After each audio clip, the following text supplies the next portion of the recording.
For as long as we can remember, flashbacks has been in every single film. But the problem with them today is that they seem to take us out of the story entirely. Flashbacks are events that happen in the past, inserted only to feed us information about the characters. Without them, we wouldn't be able to understand their motives and, consequently, neither their actions. The thing about them is that sometimes they can evoke emotions and sometimes they just can't. Notice how these 3 films seems to put them as their opening scenes just to get it out of the way? To show you what I mean, let's look at this scene from The Accountant, where we are told at minute 50 that Chris Wolf has a background in martial arts, but then we get this scene at minute 61. Trained with a number of specialists throughout my childhood. What about this scene from Inferno?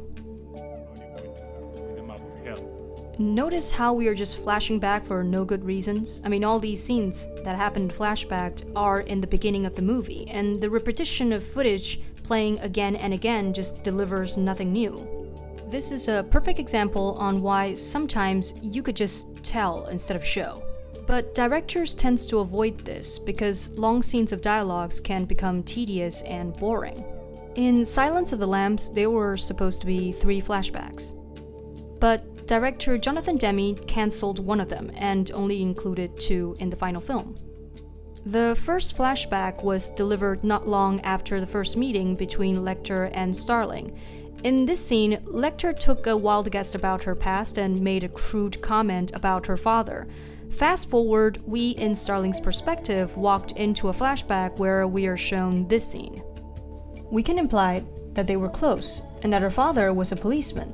But the mood suggests that something might have happened to him. Maybe he had passed away. This supposition is strengthened when we come back from the flashback and Clarice is crying next to her car. At the second flashback, our supposition is confirmed. With absolutely no dialogue, we are shown that Starling's father had indeed passed away. Now, we understand her motives for becoming an FBI agent and also her strong sense of justice. But then, during this scene where Lecter pressures Clarice to tell him about her childhood, we should have flashbacked into a scene where a young Clarice is climbing over the hills of Montana with a lamb in her arms. But we don't. We linger at their expressions, completely taken by their performances. So Demme knew that to cut away from this scene, he jeopardizes everything about this climatic meeting. And if he had done so, we would have had a useless and unimportant representation of Clarice's past told entirely with voiceover. It would have been incredibly distracting. We must remember what the film industry specializes in. Isn't it an industry worth billions of dollars dedicated to profit from stories and its emotions? To cut away from it, we would have had a choppy mess, forgotten stories, and dismissible performances. Over the past, we have had movies that uses flashbacks excellently. Take Rashomon as an example. Akira Kurosawa uses his flashbacks to reveal new information of what happened at a murder scene. Every time we flashback, the characters tells us a new version of the same story, demonstrating just another facet of human nature. What about Reservoir Dogs? Even though the story is non-linear, it still contains one flashback, which reveals who is the undercover cop among a group of bank robbers.